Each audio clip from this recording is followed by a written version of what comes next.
أعوذ بالله من الشيطان الرجيم. بسم الله الرحمن الرحيم. ومن الناس من يعجبك قوله في الحياة الدنيا ويشهد الله على ما في قلبه وهو ألد الخصام وإذا تولى سعى في الأرض ليفسد فيها ويهلك الحرث والنسل والله لا يحب الفساد. وإذا قيل له اتق الله أخذته العزة بالإثم فحسبه جهنم ولبئس المهاد. ومن الناس من يشري نفسه ابتغاء مرضات الله والله رؤوف بالعباد. صدق الله العظيم. سورہ بقرہ دویم سپارہ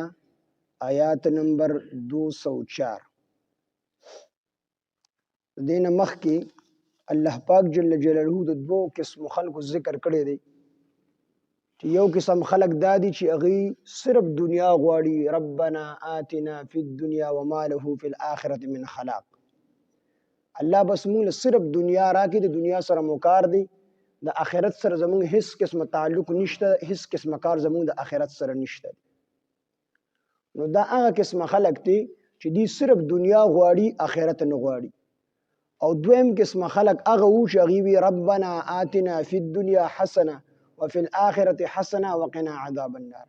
الله دنیا کې راله ښېګړه راکړي او آخرت کې راله ښېګړه راکړي. یعنې دنیا کې خوشحاله کې او ښېګړه را الله کې، او آخرت کې خوشحاله کې او ښېګړه راکړي، او د جهنم د عذاب نه مو بچ کړي.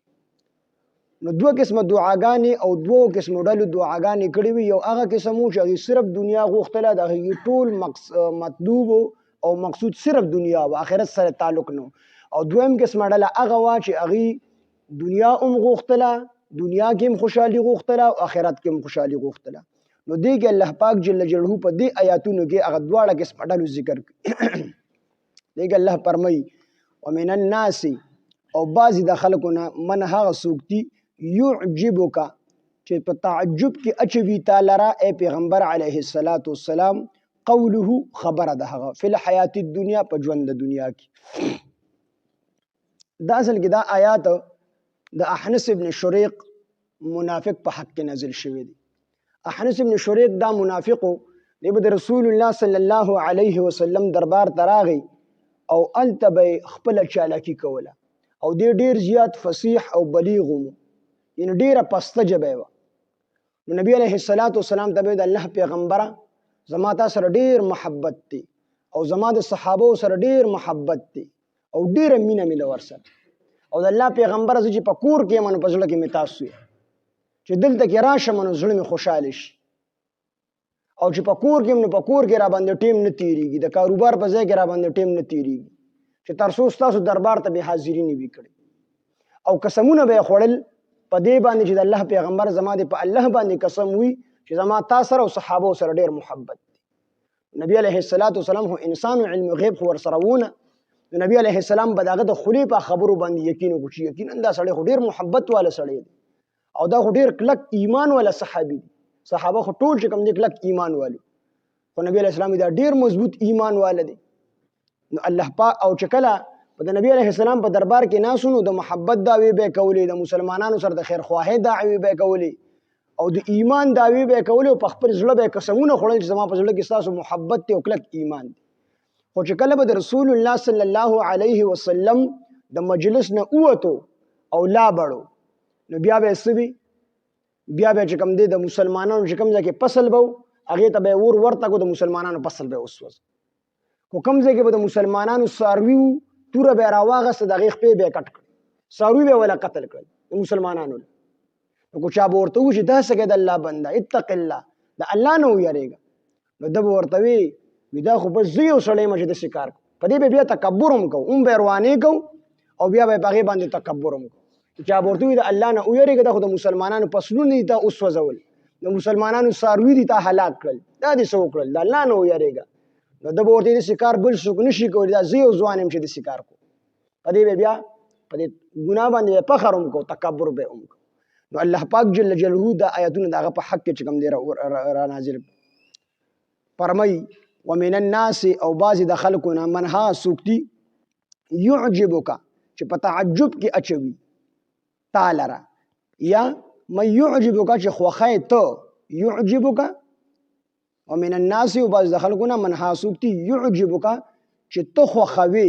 قوله خبره ده هغه ته خوخوي خبره ده فی الحیات الدنیا په ژوند د دنیا کې یا دا معنا چې د دنیا په اعتبار سره د دنیا په زندګۍ کې دا خبره خوخه او د آخرت په اعتبار سره به دا خبره خوخه نه کی ځکه دا خو منافق دی د خلی چالاکی د پزله کې د ایمان نشته دی پزله کې تاسو مسلمانانو سره بغض او یا دا معنا چې من يعجبک تو خوخه دل من يعجبک تو خوخوي قوله خبره ده یا من هغه څوک يعجبك چې په تعجب کې اچوي تعالی را قوله خبره ده یعنی دې چې خبرې وکړي ته په تعجب کې واچوي دا ډېر محبت والا کس دی دا کلک ایمان والا کس دی فی الحیات الدنیا په ژوند د دنیا کې نو یا فی الحیات الدنیا دا معنی شو چې د صرف مقصود او مطلوب دنیا د آخرت سره د تعلق نشته دی د صرف د دنیوي غرضونو لپاره دلته کې راضي او تاسو سره د محبت داوي کی او صرف د دنیوي غرضونو لپاره دلته کې راضي او تا سره چې کوم دی د ایمان داوی کې چې زما په زړه کې ایمان دی نور د آخرت سره سکار نشته دی هغه دا و چې مسلمانانو به جهاد وکړو او دا نیت چې ماته په کې حصہ ملو شي مال غنیمت کې او که مسلمانان کافران اوجني نو زه به د مسلمانانو د قتل نه بچم مسلمانانو ما قتل نه کی د دې غرض کار کولو لپاره به د نبی علیه السلام سره د محبت داوی کوي ومن الناس او بعض د خلقونه من ها سوکتی يعجبك چې په تعجب کې اچوي تعالی را قوله خبره ده هغه فی الحیات الدنیا په ژوند د دنیا کې ويشهد الله او گواکی الله پاک علی ما په هغه سباندې علی ما په هغه سباندې فی قلبه چې د پسلو کې دي په دې به قسم خور الله به گواګو چې ما پسلو کې کلک ایمان دی د نبی اسلام په مجلس کې به قسم خور چې ما پسلو کې ستاسو د صحابه سره ډیر محبت دی نو په دې به قسمونه خورل علامه په هغه سباندې فی قلبه چې د پسلو کې دي وهو الد الخصام او خال دادی چې دا سخت جګړ مار دی وهو الد الخصام او خال دادی چې دې سخت جګړ مار دی او یا دا معنا وهو الد الخصام دې سخت دشمنی کوونکې دي تاسو پسړه کې سره سخت دشمنی کوونکې دي صرف په خله باندې د محبت داویږي اور پسړه کې تاسو سره محبت نشته حضرت عائشه رضی الله عنها فرمایي چې نبی علیه الصلاۃ والسلام او فرمایل چې په ټولو خلقو کې مبغوث ترین سړی چې دی کنه مبغوث ترین چې سره الله او د الله پیغمبر بغض ساتي هغه جګړمار سړی چې کوم سړی جګړې ډېری کوي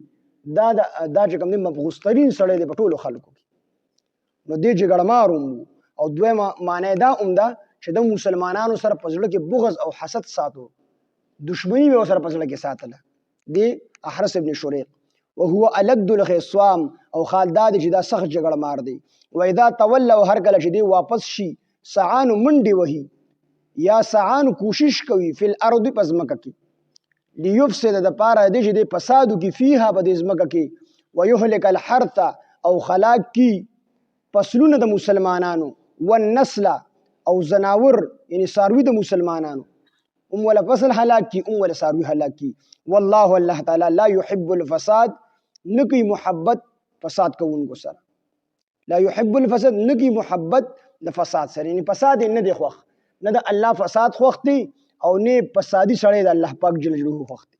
فسادی سړی بدی شي او فساد د الله تبارک وتعالى بدی شي واذا قيل او هر کله چې او ویل شي له دته اتق الله چې د الله نه او یریګا اخذته العزه نو تیاروي هغه العزه تکبر اخذته نو تیاروي هغه برنګي اخته کوي هغه را پاروي هغه سوګو د احرس ابن شریق او د نور ملګری نو اخذته را پاروي هغه او د غرنګي نشي هغه او تیاروي هغه العزه تکبر بالاثم په ګناه سره چې چا ورته وي چې دا کار مګو د الله نه ویریږي دا د ګناه کار دی نو دو بیا د خپل تکبر د وجه نه کار ضرور کو چې ستا غوند سړی ما منی کولی شي یا دا معنا او یا دا معنا چې بالاثم په ګناه ده پس لکه چې کم کفر نو د په دې وجه ایمان نه راوړي، زه به ستا په خبره باندې ایمان راوړم یا به زه په نبي علیه الصلاۃ والسلام باندې ایمان راوړم، زه خو ځان له یو سړی یم. نو یا دا معنا، نو دواړه معنی د مراد کېدلی شي. واذا قیل، او هر کله چې وویل شي له ته چې اتق الله، د الله نه ویریږه، اخذته العزه، نو را پارو بدلره العزه، هغه تکبر، هغه تکبر برا پارو بالاثم، په ګناه سره. یا اخذته تیارو بدی، د اخنس ابن شریق په تیارو، العزه تکبر، بالاثم په ګناه باندې، په دې ګناه باندې چې چا بوتو دا کار مکو د الله نه ویریږه، نو دو بیا تکبر د وجه هغه کار. تکبر دا ډیر خطرناک مرض دی، ډیر خطرناک مرض. او په دې سړي باندې بیا وعظ او نصيحت اثر نه کیږي، کوم سړي په ځړه کې تکبري. او تکبر دا صرف او صرف د الله سره خي، انسان بس تکبر کی. وخلق الانسان ضعيف، الله ما دا ډیر زیات کمزوري پیدا کړی، انسان ډیر کمزور دی. دې کو په مال تکبر کوي، نو دل مال ورکړی چا دی، کو دې په خپل طاقت او غرور او نسب باندې تکبر کوي، دل ورکړی چا دی. او دا ارسب ور سره ای، خو کو دنه مچ نه دی، مچ دا روجو تختی، دا انسان تی نشي راغستل، دوره دی کمزور دی. او دا روح چې دی اوزي، نو غټ کټ انسان دی، خو دی بیا څه نشي کولی. نو انسان ډیر کمزور دی. انسان د تکبر د پاره نه دی، بلکې د عاجزۍ د پاره پیدا دی. د دې وجه خو الله تبارک وتعالى انسان دا د خور نه او د خټ نه پیدا کړل چې بده کې به عاجزي وي. نو انسان سره عاجزي خون کی، او د الله سره تکبر خون کی. تکبر دا الله رب العزت تشان سره خی، د انسان سره نه خی.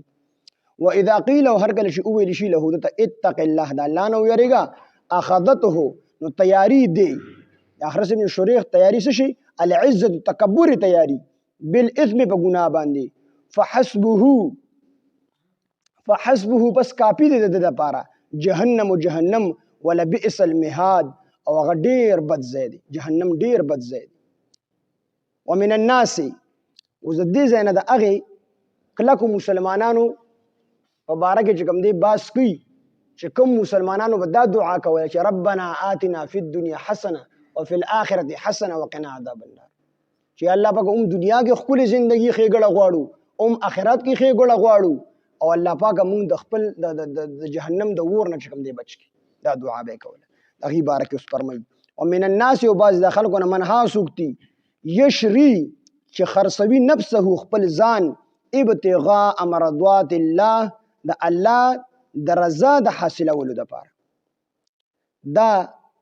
آیات چې کوم دی د حضرت صہیب رومی رضی الله عنه په باره کې نازل شوی دی. صہیب رومی رضی الله عنه د هجرت کو د مکې مکرمې نه مدینې منورې ته په لاره باندې روان و، ایک یوازې هجرت کو. د اصل کې د روم نو، خو دې په مکه مکرمه کې پیدا دی، قبیله په مکه مکرمه کې ده. خو دې په وړوبوالي ډېر زیات ښایسته و،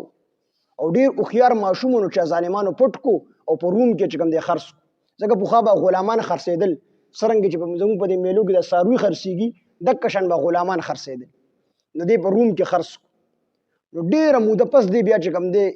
یو به اغوستو، بل به اغوستو، اخره کې دی بیا واپس مکې مکرمې ته راورسېد. نو دا فرمایل چې ما ته صرف د لبو هغه چې کوم دی وخت راته لږ لږ را یادېږي چې ما به دې ځایونو کې لبې کولې، او د خپلې قبیلې نوم ورته یاد، نور ورته څه یاد نه، ځکه ډېر په وړوکوالي باندې بولي. نو دته ځکه صہیب رومي وي چې دی په روم کې خرڅ شوی و، حالانکه دی د روم و نه. نو د هجرت کو مکې مدینې منورې ته، ایک یوازې چې کوم دی هجرت کو، په لاره باندې روانو، کافرانو ته ګیر چاپېره ګیره واچوله چې ته به زموږ څنګه هجرت کوې. نبي علیه السلام هم هجرت وکړو، ابوبکر صدیق رضی الله عنه هم هجرت وکړو، عمر فاروق رضی الله عنه هم هجرت وکړو، صحابه ټول لاړل، تور پسې هم ورځي مسلمانېږي. نو د دې ګیر چاپېره ګیره واچوله چې ته به نه ځې، ته به هجرت نه کوې. د ترکش نه ټول غشي چې کوم دی راوویستلو، او یو غونډۍ ته وختو، او دې ته په الله قسم تاسو ته ټولو ته پته ده چې په تاسو ټولو کې زیات تیر ویشتونکی زه یم، ډېر تیر انداز یم، او ستاسو کې زما نه یو کس بچ نشي پاتې کېدی. نو تر څو پورې چې زما په ترکش کې غشي وي، او زما سره په ترکش کې یو غشي پاتې وي، نو تاسو یو کس زما خواله نشئ راتللی، ځکه ډېر تیر انداز یم زه. او چې کله زما په ترکش کې غشي ختم شي، نو بیا به زه په خپله توره سره مقابله کوم ستاسو. او چې کله توره زما په لاس کې پاتې نشي، نو بیا چې ستاسو څه خوښه وي هغه به راسره وکړئ، خو تر هغې پورې تاسو زما خواله نشئ راتلی. البته یو کار درته ښیم، دا وکئ. په مکه مکرمه کې زما مال دی،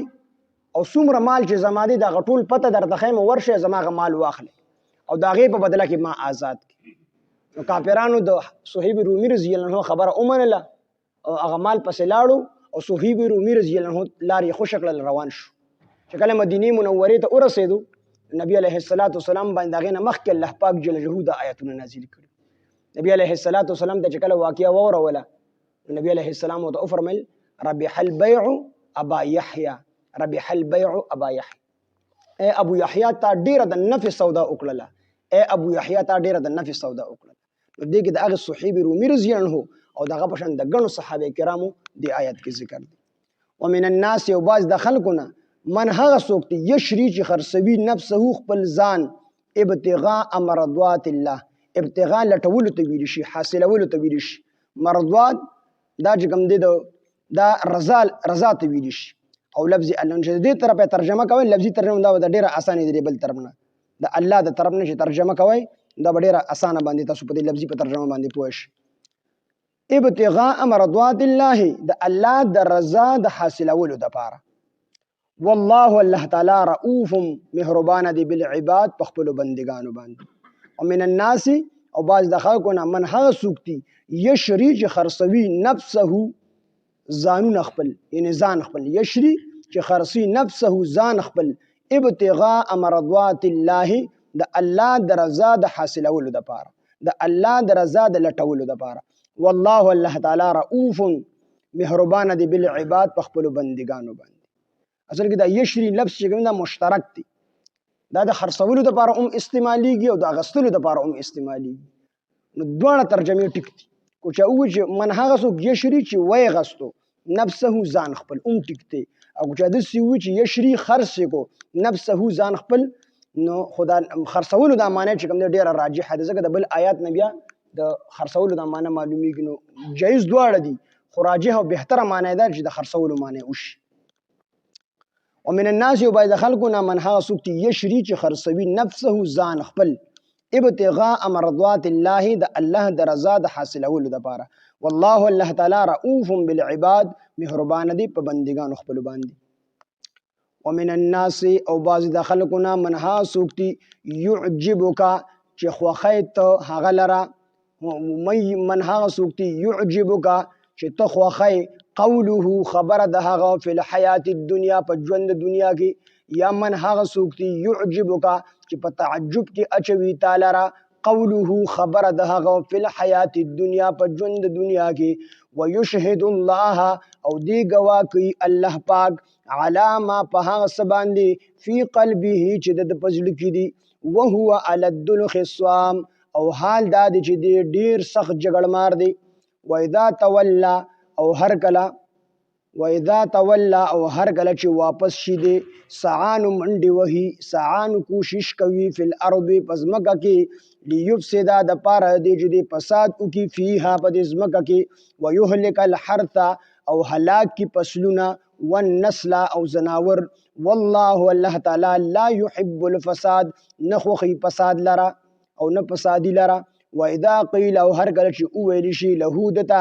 اتق الله چې او یریګه د الله نه اخذته نو تیار وی دلرا العزه تکبر یعنی تکبر تیاری بالاثم په ګناه سره فحسبه پس کافی دی د پارا جهنم ولا بئس المهاد او ډیر سخت زیدی او ډیر بد زیدی. ومن الناس یو باز د خلقنا من ها سوکتی یشری چې خرڅوي نفسه ځان خپل ابتغاء مرضات الله د الله د رضا د حاصلولو لپاره. والله الله تعالی رؤوف بالعباد مهربان دی په بندگانو باندې. ومن الناس او باز د خلقنا من ها سوکتی يعجبک چې په تعجب کې اچوي تعالی را قوله خبر د هغه فی الحیات الدنیا په ژوند دنیا کې ويشهد الله او گواکی الله لرا علامه په هغه څه باندې فی قلبه چې د پزړه کې دی وهو الد الخصام او حال دا چې ډیر سخت جګړمار دی. و اذا تولى او هر کله چې واپس شي دی سعان منډي وهي فی الارض پزمکه کې ليفسد د پاره دی چې دی فساد وکي فيها بد ازمکه کې ويهلك الحرث او هلاك کی فصل د مسلمانانو والنسل او جاندار زناور یعنی زناور حیوانات مسلمانانو والله الله تعالی لا يحب الفساد نخوخي فساد لرا واذا قيل او هر کله چې ویل شي له دتا اتق الله چې او یریګه د الله نه اخذته نو تیاروي دلرا العزت تکبر بالاسم په ګنا باندې فحسبه پس زید فحسبه پس کافی دی د پاره جهنم و جهنم ولا بئس المهاد او غډیر بد زیدی ومن الناس او بعض د خلقنا منها سوکتی یشری چې خرسوي نفسه ځان خپل ابتغاء مرضات الله د الله د رضا د حاصلولو د پاره والله الله تعالی رؤوف بالعباد مهربان دی په بندگانو باندې الحمد لله رب العالمين والعاقبة للمتقين والصلاة والسلام على سيد الأنبياء والمرسلين وعلى آله وأصحابه أجمعين إله العالمين تزمون رازش الله زمون لوی واړه ټول ګناهونه معاف کړي څومره غلطي کوتاهي زمونه شي مونږ ته معاف کړي الله مونږ ټول ته د قرآن مجید پوهه راکړي الله مونږ ټول په قرآن مجید باندې پوهه کړي الله مونږ ټول ته په قرآن مجید د عمل کولو توفیق او طاقت راکړي الہ العالمین دي کې څومره بیماران دي یا کورونو کې بیماری دي ټول ته شفاء کامله عاجله مستعمره ورکړي الله څومره قرضداري د قرضونو نه اخلاص کړي الله څومره پریشان حالې پریشانې ختم کړي الہ العالمین څومره ناحق بندیوان دي د بند نه آزاد کړي الہ العالمین کما خور باندې مسلمانانو باندې ظلم شروع دی الہ العالمین د کافرانو د لاس الله د هغه ظلم او د بربریت نه اخلاص کړي الہ العالمین مسلمانان غالب کې کفر مغلوب کې الله مجاهدین استاد دین د سربلندۍ د پر په کما خور شي د کافرانو سره اړم دي الله فتح او کامیابی ورلور کی الہ العالمین خپل مدد او نصرت وسر شامل حال کی الله خصوصا د فلسطین په مسلمانانو باندې ورحمېږي الہ العالمین د هغې قدمونه الہ العالمین د کافرانو په مقابله کې مضبوط کی د هغې په مقابله کې چې څومره کافران دي الله د خپل قهر او د غضب په څپېړه باندې ووخي الہ العالمین زمونه خامخا راضي شي الله چې کله راضي شي بیا رانه خفه مشي الله چې کله مونږ له ته مرګ راولي چې ته زمونږ نه راضي الله خاتمې زمونږ د ټولو بالخیر او بالایمان کې په وخت ځن کدن د زړه په صدق سره په جبه زمونږ دا کلمه چالو کې لا اله الا الله محمد رسول الله